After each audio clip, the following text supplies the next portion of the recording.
ഓടിക്കാനുള്ള റോഡൊന്നും ഇല്ല. പക്ഷെങ്കിൽ നമ്മുടെ കംപ്ലീറ്റ് ട്രെയിലൊക്കെ വരുമ്പോൾ ഇവരൊക്കെ വഴി മാറി തരും. എന്താ വലിയ ഇതേപോലെ പിന്നെ ഇതൊക്കെ ട്രാക്ടറും കാര്യങ്ങളൊക്കെ നമുക്ക് വേണ്ടി സ്റ്റോപ്പ് ചെയ്ത് തരും. നല്ല ഫാമാണ് ഇവിടെ. 20 ഏക്കർ സ്ട്രോബെറി, 20 ഏക്കർ റാസ്ബെറി. ഞാൻ അവിടെ ഒരാൾ സംസാരിച്ചിട്ടുണ്ട് ഇപ്പോൾ ട്രാൻസ്ലേറ്റ്. അപ്പോൾ സിസ്റ്റം എങ്ങനെയാണെന്ന് വെച്ചാൽ പിന്നെ വർഷത്തിൽ താങ്ക് യു മായി വർഷത്തിൽ 5 മാസം ഉണ്ടാവും ഇതിൻ്റെ കൾട്ടിവേഷൻ. ബാക്കി 6 മാസം പിന്നെ എന്താ പറയുക ഫാമിംഗ് ആണ്, നടലും അതിൻ്റെ ബാക്കി കാര്യങ്ങളൊക്കെ. ഓക്കെ, നല്ല അടിപൊളി സ്ഥലം. ചെറിയ റോഡാണ്, നമ്മൾ നാട്ടിലേക്കുള്ള മാത്രം റോഡാണ്. എങ്കിലും നല്ല ബ്യൂട്ടിഫുൾ സ്ഥലം.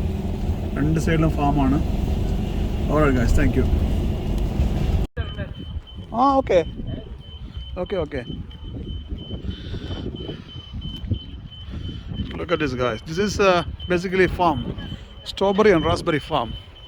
So the company made houses for the staff, you see. Beautiful, you see. That's very nice. അല്ലേ, അടിപൊളിയല്ലേ സംഭവം? നല്ല സെറ്റപ്പാണ് കേട്ടോ. അത് കണ്ടോ, ഇത് 2 ബെഡ്റൂമാണ്. എല്ലാ സൗകര്യമുണ്ട്, കിച്ചൺ, ടോയ്ലറ്റ്, എല്ലാ ഫെസിലിറ്റീസും ഉള്ള. അത് വെറും ഒരു ഇതൊന്നും ഇല്ല, ഫൗണ്ടേഷൻ ഒന്നും ഇല്ല. അത് എന്താ പറയുക, കോൺക്രീറ്റ് അല്ല, മെറ്റലാണ് ബേസ് ചെയ്ത്. കേട്ടോ, നല്ല പരിപാടി. കംപ്ലീറ്റ് എം ടി ട്രേകളാണ്. സ്ട്രോബെറി, റാസ്ബെറി ഒക്കെ സപ്ലൈ ചെയ്തിട്ട് ഈ സൂപ്പർ മാർക്കറ്റിൽ വന്ന ട്രേകളുണ്ടാ. ഇത് വലിയ ഫാമാണ് കേട്ടോ.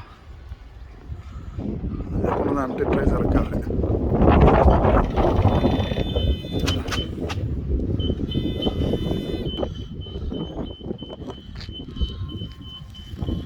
Beautiful place.